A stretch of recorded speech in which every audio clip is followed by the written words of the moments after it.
Dylan, it's another new practice day, but just where's the mental grind right now, trying to get through this thing on a day-to-day basis? Yeah, obviously it's tough right now. We haven't been playing like we need to, and we haven't been closing out games like we need to. But at the end of the day, you can't. You got to try hardest not to sit and dwell on it. There's a lot of games left and a lot of season left, and just got to try and move on and get ready for the next one. I think we definitely let the noise get to us before in seasons past, and it's something we just can't. We can't let that happen. We just gotta bear down and get ready for the next game.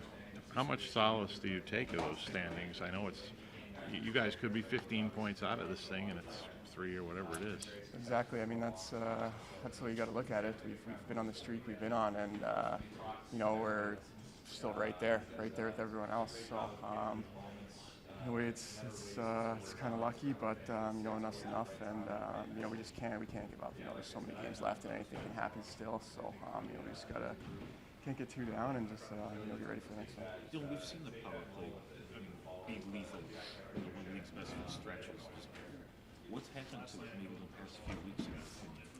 Yeah, I think when we had success, it was just about keeping it simple. I feel like Dolls was shooting everything from the top, and we were just getting tip goals, rebound goals, and and then once it's not going your way, tighten up a bit and you try and make the perfect play, and it just doesn't work. You just got to keep doing simple things and getting it on net, recovering it, and attacking off that. We hear from Lindy a lot that it's his job to make sure that this doesn't snowball. What have you seen, or what has he done, or what has he said to you guys to maybe lift your spirits and build confidence? Yeah, he's not panicking. I mean, you look at the stretch of games we've had here, and 3 of them have been decided in overtime or shootout, and then a couple others were one goal games. So he's just trying to keep us even keel, not get too low. A bunch of those games could have been the other way. So he's not panicking, but at the same time he's pushing us to be better. Dylan, yesterday Lindy talked about, I know you played wing against the Wings, but with you and Tage, maybe simplifying some of the defensive assignments as centerman. And he said, maybe you have to play wing or maybe play center. How can you improve with the work he's putting in with you? How can you improve the defensive play? Yeah, we've talked a lot about our defensive zone these last few days, and then clarified a few things, which I think has made it a lot clearer for a lot of us. So it's just about executing now. I think there's a lot of things we weren't too sure on, but the coaches cleared it up with us. So now it's just about us going out there and doing our job. When you're at center, are you confident you can get it now with some reps and practice and stuff? Yeah, I think so. I've always seen myself as a centerman,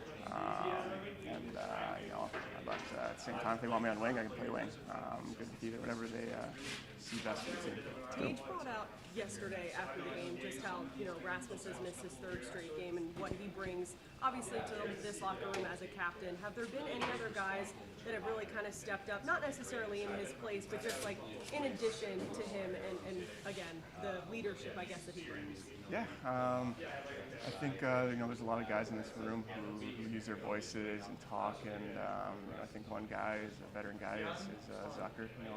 He's stepped up and he's been a big voice in this room this year. Obviously, he's been on teams that have been playoffs and won, so he knows what it takes, and he's been a big voice in this room, and it's been great to have. The first time you played the Rangers, it might be your signature game of the year as a team in Madison Square Garden. Where has that game gone, but what do you need to do to get that kind of game back? Because that's, I suppose, the way you guys want to play. Yeah, thinking about that game was obviously one of our best of the year, and it was just simple. We got pucks behind them, we got it back, got pucks on net, and we got our bounces that game. So it's a lot easier to play the game when you're not overthinking things and worried about making mistakes. And once you get on these kind of streaks, you worry about making mistakes, and so we just gotta do what we can to put it behind us and go win games tomorrow. Is one of the frustrations here that you're not chasing games? I mean, you were chasing games a lot last year. You've had leads, and the leads have gone away. It's kind of a different situation. for sure. Yeah, we've had better starts this year for sure, and then I don't know. We kind of once we have that lead, we worry a bit about giving it away, and feel that pressure of giving it away. And instead of pushing for that next goal and trying to find that next goal, we kind of maybe just panic a little bit and sit back and let them have their go at us in the offensive zone, and it's never gonna work. It's never gonna work if you play like that against teams in the NHL. You give them that much zone time, they're gonna find goals. So it's something we definitely need to do better as a group. Is when we get up to just keep pushing and try and find that next goal.